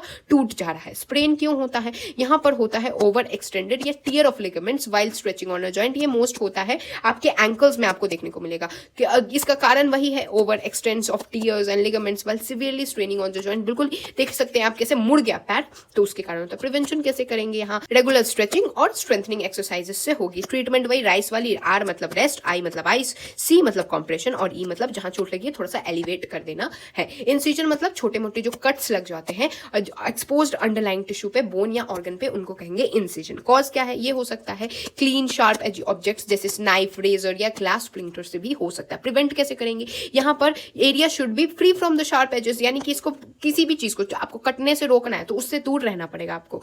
वही है यहाँ पर ट्रीटमेंट क्या है, ट्रीटमेंट आप जेंटल वॉश कर लीजिए सोप या वाटर से, जिससे तो वो साफ हो जाएगा। यहाँ पर ड्राई कर लीजिए फ्रेश टॉवल से और फिर ड्रेसिंग उस पर लगा लीजिए। हाँ, थोड़ा सा आप टेटनस का इंजेक्शन वगैरह देने की भी कोशिश कर सकते हैं। ये हो गया soft tissues injury. Hard tissue में बोन्स का आएगा, यहाँ बोन या तो क्रैक होगा या ब्रेक होने वाला है। तो types of hard tissue injury दो है, एक है डिसलोकेशन यानी लोकेशन से बोन्स, जो जॉइंट के दो बोन्स है वो अलग अलग हुए, और एक हो गया फ्रैक्चर। फ्रैक्चर भी है, वो सब अभी हम पढ़ते हैं। डिसलोकेशन में क्या होता है, डिसलोकेशन और जॉइंट इंजरी जहां पर फोर्स के कारण बोन्स का पोजीशन अलग अलग हो जाता है, फॉल हो गया, ब्लो हो गया, और समटाइम्स यहाँ कॉन्टैक्ट स्पोर्ट्स खेलने से होता है। और जॉइंट डिसलोकेशन को क्या बोलते हैं, लक्सेशन। तो लक्सेशन क्या किसको कहते हैं, एक तरीके से जॉइंट डिसलोकेट हो जाता है तो लक्सेशन कहते हैं। जब जॉइंट का एबनॉर्मल सेपरेशन हो जाता है, वेयर दो या दो से ज्यादा बोन्स जहां मिलती है ना, वहां पर एबनॉर्मल सेपरेशन हो गया है। The partial dislocation is referred to as subluxation, यानी अगर पार्शियली चीजें हो गई हैं तो उनको क्या बोलेंगे, सबलक्सेशन बोलते हैं। वही लक्सेशन किसको बोलते हैं, जॉइंट का डिसलोकेट हो गया, एबनॉर्मल सेपरेशन हो गया है। ये जो डिसलोकेशन होता है दैट कैन बी कॉज्ड किसी ट्रॉमा, किसी एक्सीडेंट या किसी फॉल के कारण हो सकता है, या फिर आपके मसल्स वीक हो गए हैं या टेंडन्स वीक हो गए हैं, उनके कारण भी डिसलोकेशन होती है। डिसलोकेटेड जॉइंट्स को आप ट्रीट कर सकते हैं, मेडिकेशन, थेरेपी वगैरह होता है। मैनिपुलेशन यार बहुत ही खराब हो गया तो सर्जरी वगैरह से ठीक हो जाती है। मोस्ट ऑफन आप ओल्डर जो बूढ़े लोग होते हैं वहां ज्यादा देखने को मिलता है, बिकॉज उनके पास वीकर मसल्स होता है और बैलेंस इशू होता है, गिर जाते हैं। तो सिम्टम्स क्या हो जाता है, symptoms of a dislocation very करता है, डिफरेंट सिवियरिटी, क्या लोकेशन है, क्या इंजरी है। सिम्टम क्या, पेन होगा, स्वेलिंग हो जाएगी, ब्रूजिंग यानी वो जो नीले दाग पड़ जाना वगैरह हो जाती है, इंस्टेंटेबिलिटी ऑफ द जॉइंट हो गई, loss of ability to move, आपका हाथ पैर नहीं मूव कर पा रहा है जहां प्रॉब्लम है, विजिबिलिटी डिफॉर्म्ड, आपको दिखेगा कि भाई यहाँ से हड्डी निकली हुई है, आपका बोन आउट ऑफ प्लेस दिखेगा। तो ये सब कुछ सिम्टम्स होते हैं। ट्रीटमेंट क्या है, यहाँ पर कितनी सिवियरिटी की वो इंजरी है उसके बेस्ड ही ट्रीटमेंट होता है। सबसे पहले तो आइस लगाना और उस जॉइंट वाली जगह को एलिवेट रखना से आपको पेन वेन कम होगी और डॉक्टर को जाके दिखाना पड़ता है। डॉक्टर जाके अगर आप दिखाते तो उसमें क्या होता है, सबसे पहले होती है medication, manipulation, rest, rehabilitation, surgery, ये सब चीजें आती हैं। क्या है चलिए देखते हैं। तो मेडिकेशन में क्या हो गया, आपके डॉक्टर आपको मेडिसिन वगैरह देंगे जिससे कि आपको पेन नहीं होगा, डिसलोकेशन के कारण बहुत पेन होता है। मैनिपुलेशन क्या हो गया, यहाँ डॉक्टर क्या करते हैं, मैनिपुलेट करते हैं, यानी जो बोन डिसलोकेट हुए हैं उनको प्रॉपर प्लेसेस में लाने की कोशिश करते हैं। आपको रेस्ट लेना पड़ता है, रेस्ट में एक बार जॉइंट वापस से अगर प्लेस पे भी हो गया ना, फिर भी आपको उसे प्रोटेक्ट करके इमोबाइल रखना पड़ता है। रिहेबिलिटेशन क्या हो गया, फिजिकल थेरेपी वाले एक्सरसाइजेस होते हैं जिससे ये मसल्स अब स्ट्रेंथन और लिगामेंट स्ट्रेंथन के काम आते हैं, जॉइंट को वापस से ठीक करने में रिहेबिलिटेट करते हैं। सर्जरी क्या हो गया, अगर आपके डॉक्टर सर्जरी, ये सब तो हो गया नॉर्मल हो गया, आपके डॉक्टर सर्जरी के लिए भी बोल सकते हैं। अगर किसी तरीके से ये सब जो मैनिपुलेशन वगैरह अगर नॉर्मली नहीं वर्क किया तो सर्जरी के लिए भी आपको जाना पड़ सकता है, बिकॉज डिसलोकेशन से ब्लड वेसल्स और नर्व्स भी कभी कभी भी डैमेज हो जाते हैं, और यहाँ पर अगर डिसलोकेशन, डैमेज बोन या टॉर्न मसल या लिगामेंट से को रिपेयर करने की जरूरत पड़ी तो सर्जरी वाले चांसेस भी आ सकते हैं। तो देखिए, एक हेल्दी बोन इस तरीके से है, सब लक्सेटेड बोन कुछ इस तरीके से आप देख सकते हैं। यहाँ पर दोनों बोन्स की जगह सही है, बस मुड़ इधर सा गया है, और डिसलोकेट हो गया, यानी अब तो जगह भी बदल गई है, पूरा डिसलोकेशन ही उसकी खराब हो गई। फ्रैक्चर में क्या हो जा रहा है, बोन टूट जा रहा है।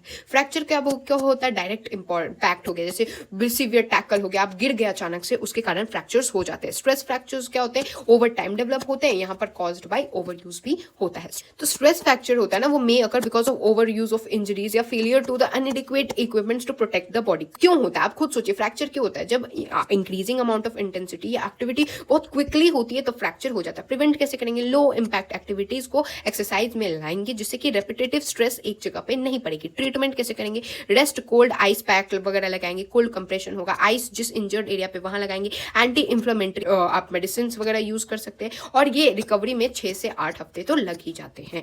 नाउ बात करते हैं ग्रीन स्ट्रिक क्या होता है। ग्रीन स्ट्रिक में होता है कि एक फ्रैक्चर यंग या सॉफ्ट बोन में, जहां पर बोन जो होती है ना वो बेंड हो जाती है, जैसे आप इस फोटो में देख सकते हैं। कॉज क्या होता है, ये आपके फॉल के कारण ही होता है। प्रिवेंट कैसे करेंगे, आप रेगुलर एक्सरसाइज करेंगे, जिससे कि यहाँ पर बेसिकली अगर चाइल्ड है तो बच्चे की सेफ्टी पे ध्यान दीजिए, इक्विपमेंट सही होने चाहिए, एडिक्वेट कैल्शियम वगैरह बच्चों के डाइट में रखेंगे तो बोन्स स्ट्रांग होंगे। कम्युनिटेड क्या हो जाता है, यहाँ पर फ्रैक्चर जो होता है ना, यहाँ बोन टूट ही जाती है, स्प्लिंट हो जाती है, क्रश्ड हो जाती है नंबर ऑफ पीसेस में, देखिए टुकड़ों में टूट गई है, तो कम्युनिटेड इसको कहते हैं। कॉज क्या है, डायरेक्ट या इनडायरेक्ट ट्रॉमा लगा के वायलेंस का कॉज हो जाता है इसके कारण। अब प्रिवेंट कैसे करेंगे, यहाँ स्ट्रॉन्ग बोन्स अगर रखेंगे, आपकी कैल्शियम रिच डाइट खाएंगे तो कैल्शियम अच्छा होगा, बोन स्ट्रॉन्ग रहेगा तो टूटेगा नहीं, है ना। और रेगुलर एक्सरसाइज से इस तरीके के फ्रैक्चर्स को आप हटा सकते हैं। क्या हो गया, एक्सरे पहले तो इंपॉर्टेंट होता है, कहाँ टूटा है ये सब पता हो गया। फिर एक ओपन रिडक्शन, जहां बोन फ्रैगमेंट्स को जाम करके together surgical nails, wire plates वगैरह से होता है इस फ्रैक्चर को ठीक करने के लिए। ट्रांसवर्स क्या हो गया कि बोन जो है ना, basically there are a straight breakage हो गया, बोन पूरा ही देखिए बीच से टूट गया। कॉज क्या है, बहुत ही लार्ज अमाउंट ऑफ फोर्स अचानक से पड़ेगा, आप खुद सोचिए तभी बोन टूटेगा, है ना। बिल्कुल परपेंडिकुलरली 90 डिग्री पे बिल्कुल ऐसे फोर्स पड़ा है तो ही बोन टूट जाएगा। प्रिवेंट कैसे करेंगे, जो भी वेट वेयरिंग एक्सरसाइजेस वगैरह है, स्ट्रॉन्गर और डेंसर बोन रखेंगे, है ना। बोन को स्ट्रेंथन कर सकते हैं अगर हम फूड अच्छा कैल्शियम रिच फूड खाएंगे और रेगुलर एक्सरसाइज करेंगे। ट्रीट कैसे करेंगे, इसको ट्रीट आप कर सकते हैं होम अलॉन्ग विद रेस्ट और मेडिसिन से। The back brace that is called TSL या फिर एब्डोमिनल बाइंडर जो होता है ना, इसको जो प्रिस्क्राइब किया जाता है जिससे पेन नहीं होता है, और लिमिट करिए जो जिस जगह पे फ्रैक्चर हुआ है वहां ज्यादा मूवमेंट नहीं करना है। ऑब्लिक क्या हो गया, ऑब्लिक फ्रैक्चर एक तरीके से बोन डायगोनली टूट गया है, फॉल, एक्सीडेंट या ट्रॉमा के कारण होता है। प्रिवेंट कैसे करेंगे, या आप कैल्शियम रिच खाना खाएंगे तो आपका बोन स्ट्रॉन्ग रहेगा, तो टूटने फूटने वाली कंडीशन आएगी ही नहीं। ट्रीटमेंट होती है, यहाँ पर क्रैक या ब्रेक आ गया है तो जहां फूलने एंटी इन्फ्लेमेटरी मेडिसिन वगैरह यूज करेंगे, रेस्ट करवाएंगे उस जगह को कुछ एक्सटेंट तक। नाउ इंपैक्टेड क्या हो गया, इंपैक्ट पड़ गया, यानी फ्रैक्चर तो हुआ लेकिन ये जो दोनों बोन्स है ना आपस में ऐसे जाम हो गए, आपस में से अंदर की तरफ घुस गए हैं। ये क्या होता है, मेनली जब कोई हाइट से कोई गिरता है ना तो वहां पर यहाँ ग्रेट इंपैक्ट के कारण बोन्स टूटते भी हैं और अंदर घुस भी जाते हैं एक दूसरे के। प्रिवेंट कैसे करेंगे, weight bearing exercise, maintaining good intake, calcium वगैरह लेंगे तो जिससे इस टाइप के फ्रैक्चर्स नहीं आएंगे। ट्रीटमेंट कैसे होता है, रिंग या स्प्लिंट के हेल्प से यहाँ ब्रोकन बोन्स को प्लेस में किया जाता है, मूव द डैमेज ना हो। तो by this I have completed your this chapter, hope you guys understood. तो meet you guys in the next video, तब तक के लिए thanks for watching and don't forget to like, share and subscribe to my channel. Jai Hind. अभी दीदी पढ़ाई में लगे अब सब इजी, अभी दीदी तैयारी हो ऐसी कि हो सक्सेस स्पीडी।